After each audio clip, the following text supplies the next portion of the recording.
Yeah, that's that. I'm being Red Devil's advocate here. Yeah. How long you been waiting to use that? It just came to me right now. Good for you. All right, welcome back to Fright Flicks, Scream Queen's Killer Theories. We're going into episode 5. Episode 5, Pumpkin Patch. Every episode, I have to mention how much I like these titles. I like this title. This one is a little less apt as the other ones have been, but this episode was written and directed by Brad Falchuk. Do you know off the top of your head if Falchuk has written or directed any of the previous episodes? Yeah, he did Hell Week, which was episode 2, or the pilot episode 2. All right, which I really like. Yeah, okay, so we'll just go ahead and turn it over to that. What did you think of episode 5? Overall, it was okay. I like this show. I've been rating the show pretty highly. This is the first episode of the show. I wasn't compelled to watch the next one. Now I will because I enjoy the show. But the previous episodes, when the episode was over, I was ready for, I want to see what happens next. Right. This episode gave me nothing along that front. It was okay. It was okay. It wasn't bad, but I could see if somebody sat down and watched for the first time and it was this episode, they'd go, eh. Okay, cool. It wasn't just me. I did have that feeling when I was watching it. I thought it was because I do tend to hype this up too much, and I really like the last episode. They keep getting better. So I was really hyped to see this one. I almost watched it last night, and I was a little bit tired, and I was like, no, I'm not going to, because it's going to be fucking awesome, and I'm going to be up all night rewatching it and doing the killer theory. And I was like, no, I'm not going to bother. Went to sleep, woke up excited like Christmas morning. Talk about high expectations. I thought it was just me, you know what I mean? So, first thing this morning, watched the whole episode, and yeah, I was just kind of like, oh, right on. And I'm not saying it's a bad episode by any means, but it was just like, oh, okay. It was average. Average is a disappointment. Well, I guess I'll start ticking off some of the little things I have here on my list that I wanted to mention. One thing is we finally got the credit sequence. After all of these episodes... Okay, that wasn't just me, because I was like, is this new? I've been watching this show for a few weeks. I haven't seen this before. Yeah, no, because I saw it online, and so I was wondering, maybe it plays at the very beginning and somehow a DVR either cuts it off, or somehow I've been missing it, but other people pointed out, no, this is the first episode. Truthfully, that was my first indicator that I was like, ooh, we might be in trouble, because the other episodes haven't had time. Yeah. And I was like, oh, you finally have time for a little bid of a opening credit sequence to waste 30 seconds. This show is a rocket. It can't do that. So, first hint that this was kind of a filler episode.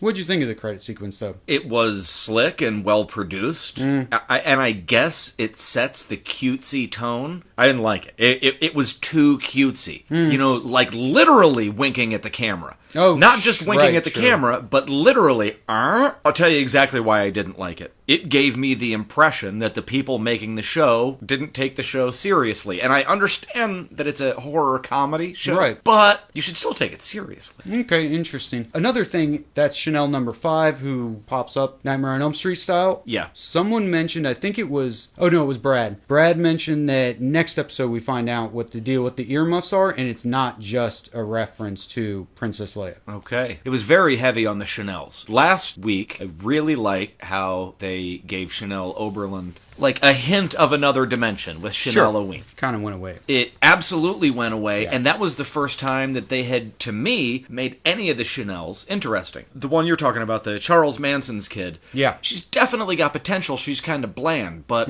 like the other ones, including Hester, the new one, I actively dislike. Oh, really? I like Hester. Like in the context of a horror movie, that's fine because I can't wait to see them get stabbed. Huh. So I'm being patient. They're part of the victim pool, but no, it like the whole Mean Girls clique. There's nothing there for me to grasp onto or relate to, and it seemed like they were turning a corner last week with the the Alpha Chanel. And I saw a lot of people online said the last episode was like the worst episode thus far, and this one was definitely a step up. And I'm like, I guess it just comes down to humor, because I mean we're not there to be scared. They're not doing. Actually, I do think that they're doing a pretty effective job in making a parody of horror movie. Like, they know how to make their killer's lair. Which that brings up a little killer theory of mine. This is very broad and probably pretty obvious, but I wonder if it bears thinking about. That the Red Devil accessorizes.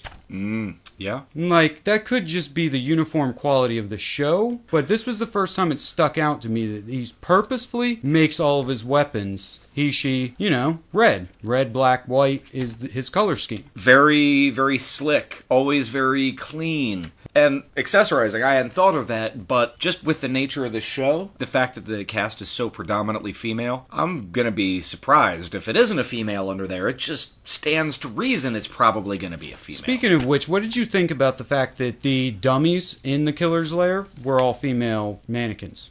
Does that really mean anything to you? I don't know about tailoring. Like, I think it probably does mean something. And this is just sort of a general feeling where, it's Scream Queens. If the killers, end up being two dudes, I don't know. Unless they're gay dudes and it's all a bad pun. Yeah, possibly. But anyway, again, let's, because there were definitely positive stuff. This is actually the first episode where I kind of like Grace. Right. I think Gigi's fucking hilarious. Yeah. I think she's in that Apatow group of people who her line delivery, almost like Michael Cera, stutters her jokes out. Fucking love her. Which is cool because of the ending of the show. But the ending of the show, which actually, for me, it was surprising how not surprising. That's because I didn't count them, I don't know, but I don't know how many references there were to this, but it felt like over the course of the episode that all the other characters accepted Gigi as the crazy one.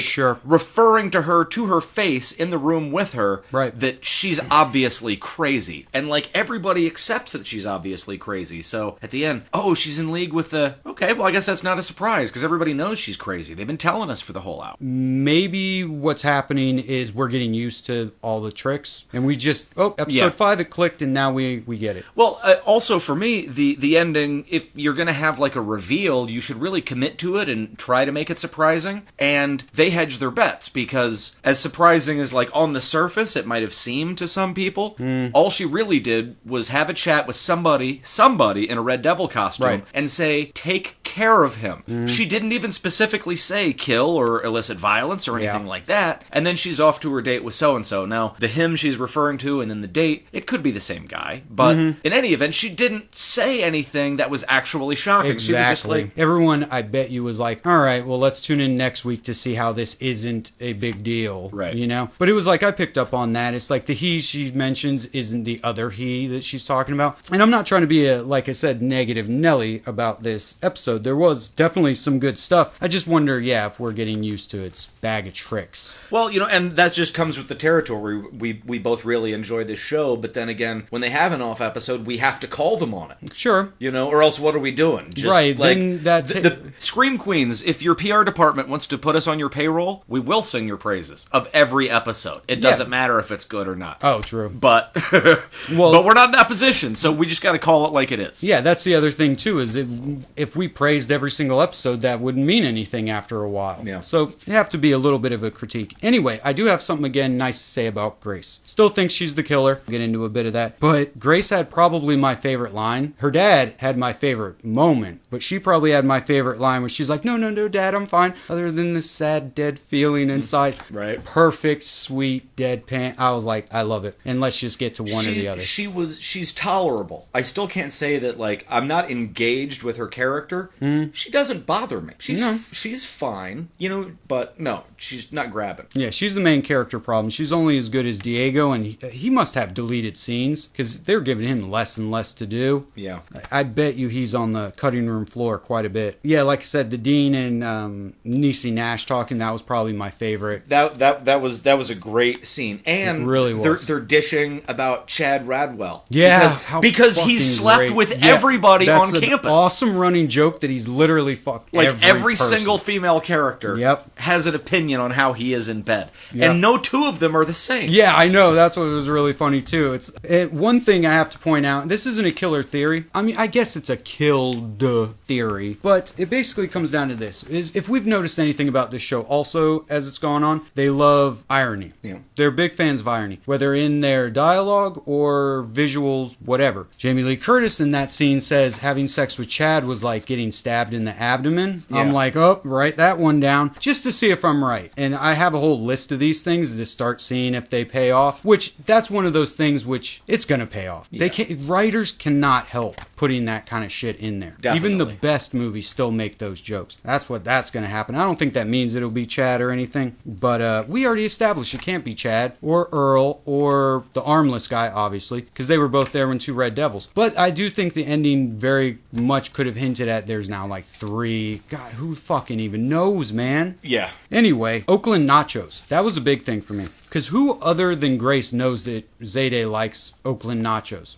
Now, you could very easily say, oh, well, anyone could know that. We just didn't hear it on camera. Nope, that does not work in a whodunit. If something is made out to be a clue, it has to have been set up beforehand. Right. And these writers are good enough and smart enough, and anything they've done, they've set it up. They've also established concretely that Chanel has everybody's rooms wired. That's true. So, and I thought there are a few things. One, it just fits into Grace, I think, that Grace would have told whoever is in love with Zayday, because she specifically gives this look when she sees the nachos. There's like 2 frames, and I'm going to pause it. There's literally 2 frames where her eyes look at the nachos, look up confused, and then look over to make sure if they saw it or not. 2 frames, but it's in there. And she looks scared. She looks whatever as fuck for them 2 seconds. Anyway, the other thing is one, you can't trust anything that happens in these flashback things. Of course, because the narrative style for those is that somebody is relating what happened to them verbally to others. And that's just always the thing where it sucks. And it's a thing that's ingrained in me from watching mysteries, is that I cannot trust until it's validated and the credits roll that when you hear a story played back that it's really what happened. Sure. It's too much. Rashomon has invaded our culture and our movie culture too much.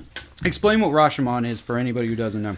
That's just I guess to my knowledge, that's the original version of, the story starts out, let me tell you what happened, and then a second narrator comes in and says, let me tell you what really happened. It's Akira Kurosawa, right? Yeah. And you have within dreams, and you have the same, and this format will have where you have the same setup, the same setting, and the same characters, but the specifics differ every time, just, like with police eyewitnesses. No 2 of them saw the same thing, even if they all saw the same thing. Yeah, and maybe it's also I'm a little biased because I like that form of storytelling, as long as they don't cheat. It has its place, yes. Have they established, I don't believe they have, that's could happen in this world. What could happen? They haven't established yet. We haven't gotten a flashback that isn't what it is yet. Not yet. That would be a big card to play. Yeah, they haven't revealed if that's their structure yet. So anyway, you could take it that Zayday's even fucking lying. One thing that I thought was really strange, and I don't know what it means, but food for thought, guys. Rewatch just the little bit. I'm really big into looks. Not creepy looks, soft to the side. It's the looks that fleet between people. And there's a big one. Zayday tells her story and is really confident and really Zayday all the time. She finishes telling the story, it cuts back to her, and she has this look more sheepish than she's ever looked before, where she's like, I just told a lie, am I going to get caught? I don't know what the look says, you guys decide yourself. And Chanel gives her a look, and Chanel's going to be our hero. Chanel gives her a look like, what the fuck? You just fucked up. Like, you just told a lie and I caught you. I couldn't have, like you pointed out, a specific moment, but there was something about Zayday's story with the Red Devil and how she got away that did not ring true. Mm-hmm. It did not feel accurate. Mm-hmm. She was spinning it. Either, if not wholesale making it up, then spinning it. Yeah, there's an aspect. I mean, some stuff was, confirmed. That we got our nachos, we got our setup, we got all that kind of stuff. Other characters went in and saw everything, but Zayday could have just said everything, all that stuff up herself, and then told the story. But that's just, theoretically. Okay, and so we're talking about this little idea right now, that, there were 2 killers in the street the one episode. Let's just say one of them was Boone. The other one in the street could not have been Gigi in episode 3. Possibly if there's some kind of like time jump, you know what I mean? But I really don't think so. Anyway, so one of them's not Gigi. So there's 2 fucking people, probably related to Dickie's dollars, who didn't want to have to kill that guy, so they chopped both of his arms off. Anyway, so the other thing is, so if one of them, let's just say, was Gigi or whatever, so you could assume, the show maybe wants you to assume that Boone is the one in the Red Devil mask at the very end with Gigi. Although we don't believe anything at this point, but it seemed so cut and dry that he had to have been involved, but with every episode that he doesn't come back, it seems less likely that he is really involved in a significant way. Of course he's involved. Of course, they've shown us that just with that one brief scene at the end of the pilot or whatever. But, and this is just going back to mysteries and whodunits. Right. Like, if he doesn't crop up until the final episode, and no, then he's coming back. And then he's like, aha, remember me from episode 1? I did it the whole time. That would be a cheat, because it needs to be somebody that's present throughout, you know? So the longer he's not there, the more he starts feeling like a red herring. Yeah. So anyway, let's just say if there's anybody out there thinking it, it's not that it's wrong. I'm just getting to a point here. Okay, so Boone is the one under that Red Devil mask. So he would have been the one under the Red Devil mask with Zayday and getting tased and all that kind of stuff. Boone's gay. Why would Boone have a crush on Zayday? Yeah, it doesn't play. Yeah. A lot of people have been pointing out that makes them think it's Earl Grey. I don't think we know enough about him to say that it would be Earl Grey. He's the only one who's taken an active interest in her. That seems too obvious. Yeah. But again, what could happen there is that what she was saying is, this is kind of, I guess, what I took it as, until I'm proven wrong, is that she's talking to her son. She's the girl who took the whale, the whale. Yes. So she took the baby. The baby grew up. Now the baby's doing her bidding as the Red Devil, and it's Boone. Okay, but Boone doesn't make sense, and none of that makes sense if thought through. Sure. So one thing I did want to point out, though, you don't think that was a Exorcist 3 reference? That's what it made me think of. Oh, okay, right on. I would say that if it was an Exorcist 3 reference, then, dudes, you should have done it in such a way where, like, with the Shining reference, it wasn't just like cribbing from The Shining, they were paying tribute to The Shining. And they got to jack a bunch of their stuff, but they actually name-checked it, and it was obvious it was The Shining. Sure. This was the sort of homage that could be construed as just stealing a shot. Sure.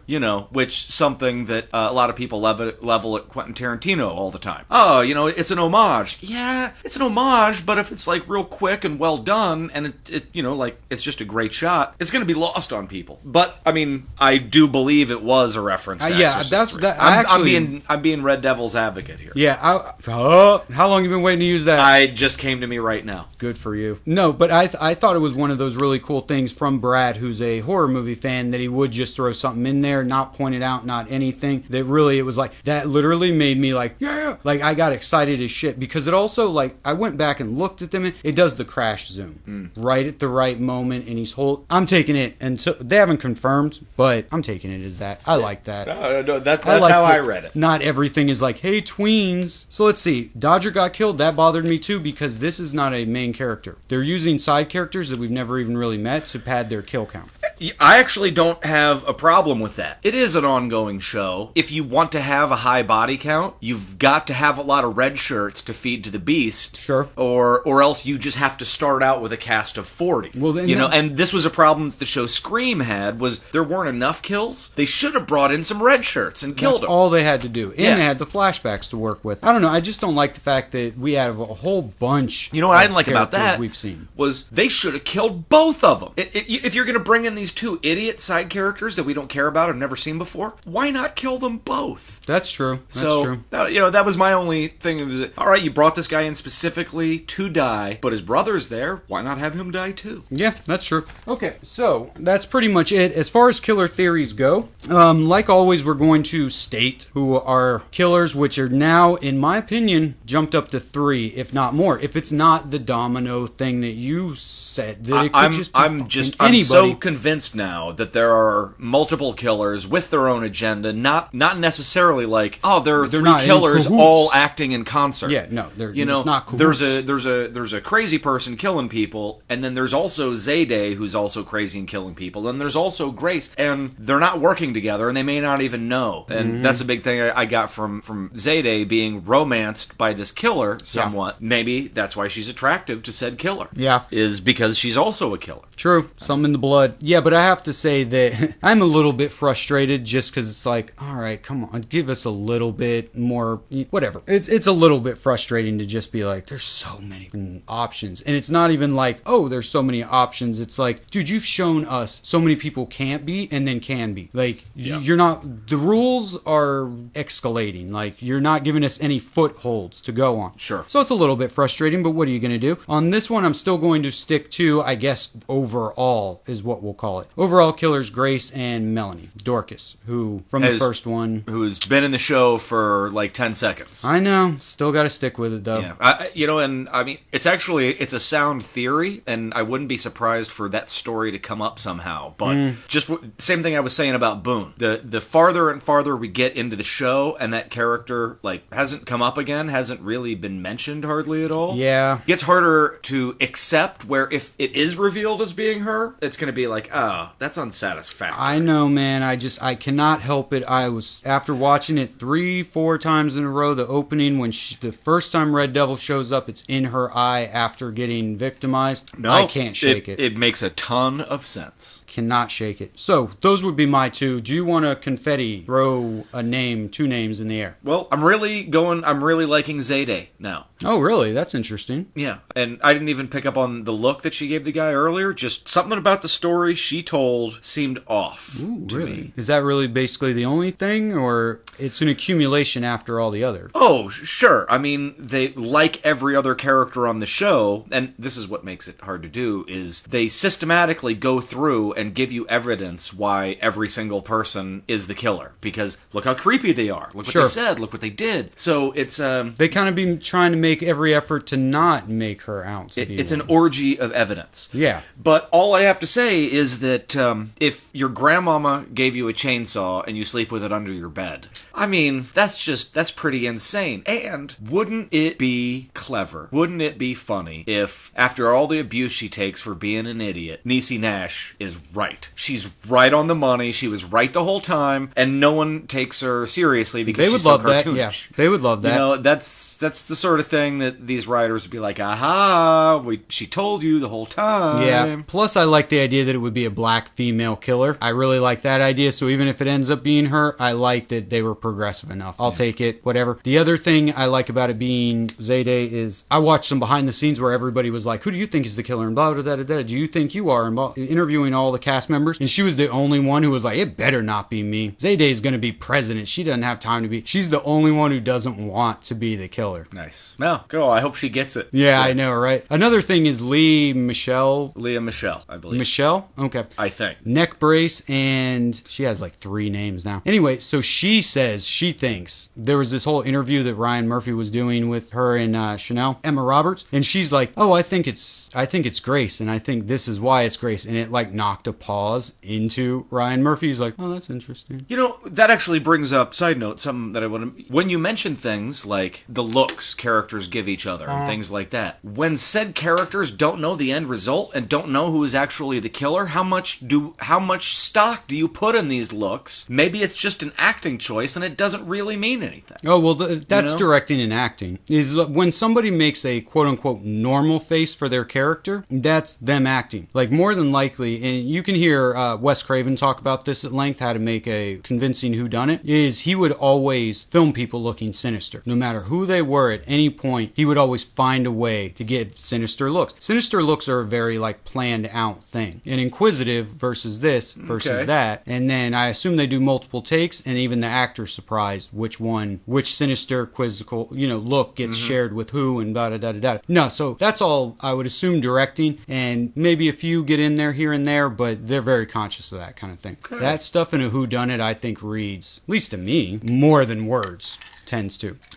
So anyway, you say Zayday. I like Zayday. I think that's a good pick. That's a very interesting choice. I'm increasingly feeling like this is going to shake out where we can both be right and several other people are going to be right too, because there's going to just be a shit ton of killers. Yeah, and that's why I was trying to figure out how many episodes, because it's either the next episode that's going to be halfway or, I'm pretty sure that it is the next episode that's halfway. So the next episode will be the game changer. I actually thought of something that I wanted to say.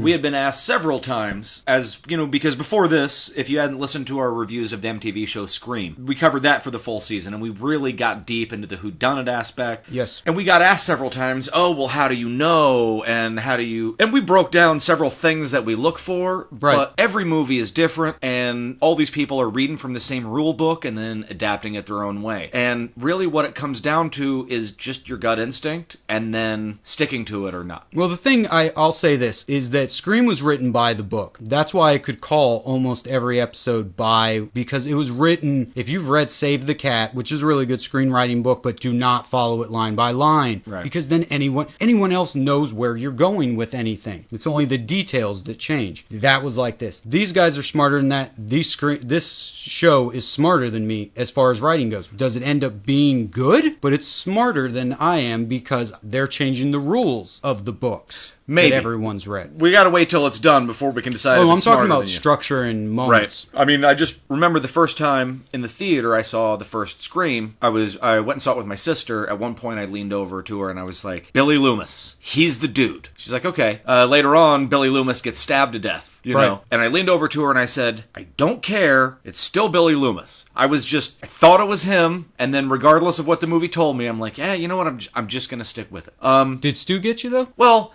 what got me was that there were two killers working together. Right. He was the one that was obviously, I mean, he seemed projecting killer vibes several times during the movie. Yeah. But and then when we made our final picks for the Scream TV show, I ended up picking the two right people, not necessarily for the right reasons. I was just like, I feel that those two are right. And then after the fact, I could armchair quarterback, yes, this is why, and this is why. Right. But at the time, I was just like, I just kind of think it's them. Sure. So, and Scream Queens is a show for that, because it's such an orgy of evidence, to use the term I learned from Hannibal.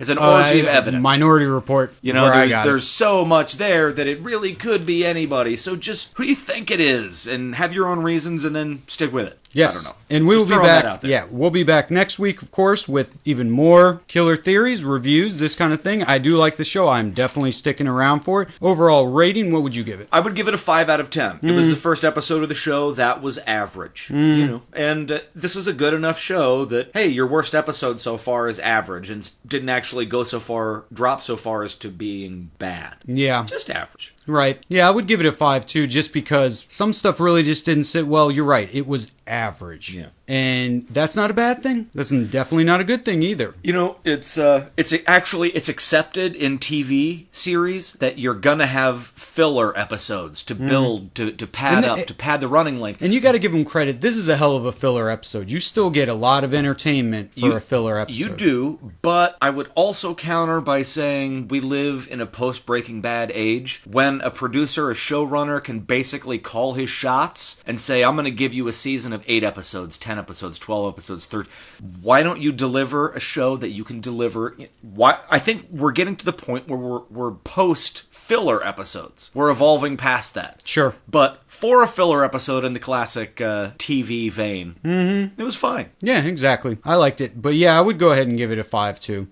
I know it's going to get better, but it was like last week I was so pumped and I was so like, this show is great. I'm not feeling it. I still really like the show, but I am not as enthusiastic as I was last week. What are you going to do? My favorite moment of the episode was when... Oh yeah, your MVP. This was a tough...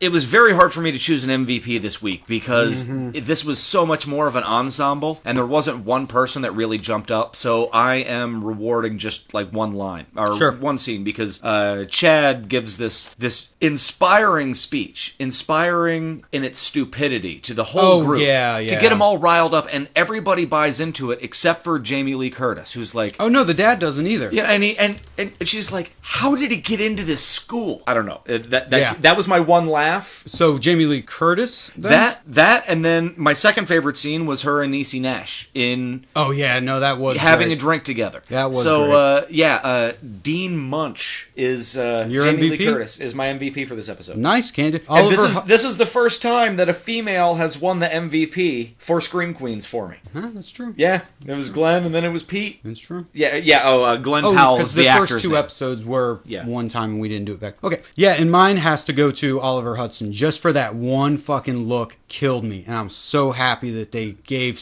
him something genuinely fucking hilarious to do. Like, that look is gonna be like my reaction thing to good shit. He's been killing it with nonverbals, because him watching Texas Chainsaw Massacre, that was also a hilarious moment. Scene, yep. All right, so we hope you were entertained as hell listening to us ramble on for the last 30 minutes. I certainly was. If you can't get enough of this, check out the rest of our Fright Flicks channel. I'm doing a review of the new season of Walking Dead, Season 6. Right. Which, the first episode is up now. The second episode will be up very soon. I'm loving the season so far, and I'm psyched about doing the reviews. I hope that enthusiasm really comes across. Yeah, no kidding. Well, I don't like Walking Dead. I just got out of it, and too far gone now. I like listening to your review of it. Yeah.